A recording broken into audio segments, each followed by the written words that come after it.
তো hello buddies, আমরা zero point দেখার পর আমরা চলে গেছিলাম এখানের একটা খুব ভালো একটা পার্কে, যেটার নাম ছিল মালদ্বীপস। আর এখানে সুন্দরভাবে খুব সুন্দরভাবে ডেকোরেশন করা ছিল। আর আই থিঙ্ক এগুলো সব লাইট জ্বললে তো বীভৎস সুন্দর লাগবে। তারপরে আমরা এখানে সবাই মিলে একটু পার্কে খেলছিলাম। এখানে দাদা, দিদি, পুচকি, লাস্টে আমি, ওর মা, সবাই পার্কে একটু ঝোলাঝুলি করার পর তারপর আমরা চলে গেলাম ওদিকটাতে ঘোরার জন্য। আর এটা ভীষণ সুন্দর। আই থিঙ্ক লাইটিং বলে তো আরও বেশি ভালো লাগবে। এখানে একটা পাহাড়ের মতো ছিল, বসার জায়গাগুলো ভীষণ সুন্দর ছিল।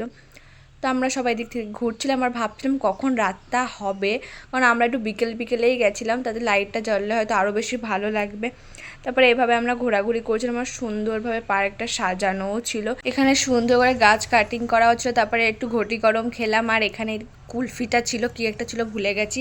আর দেখো লাইটিংগুলো জ্বলে গেছে, কি সুন্দর লাগছে। তো তারপরে আমরা সবাই মিলে বোর্ডিংয়ের জন্য উঠেছিলাম। আর পুচকিটা তো ওপরে উঠে বসে বসেও ঘটি গরম খাচ্ছে।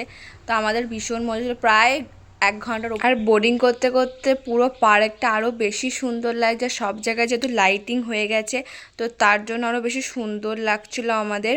আর পার্কটা ভীষণ সুন্দর জায়গা। আর আমি গেছিলাম হচ্ছে টাকি হাসনাবাদ, মানে হাসনাবাদ আছে যেখানে, সেখানে আমরা টাকি বলে এক জায়গায় গেছিলাম, যেখান থেকে জিরো পয়েন্ট খুব কাছে। আর এখানে না অনেক রাইডসও ছিল, কি জাম্পিং, ওগুলো কী সব ছিল বুঝতে পারছিলাম না, আমি নামগুলো ভুলে গেছি। তারপর এখানে মানে জলও পড়ছিল পাহাড়টা থেকে, আর ভীষণ সুন্দর। তারপরে আমরা এখন বেরিয়ে যাচ্ছি আর দেখো চারি সাইডটা লাইটিংয়ে কি সুন্দর লাগছে।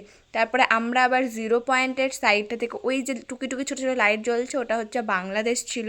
তো ওখান থেকে গিয়ে আমরা আবার আমাদের ওইখানে দাদুর দোকানে চা খেলাম, এক প্লেট আলু কাবলি আর ঘুগনি খেলাম, তারপরে খেলাম ফুচকা। তারপরে আমরা এখানে হাসনাবাদ ব্রিজ দেখতে দেখতে এখন বাড়ি গেলাম। Okay bye.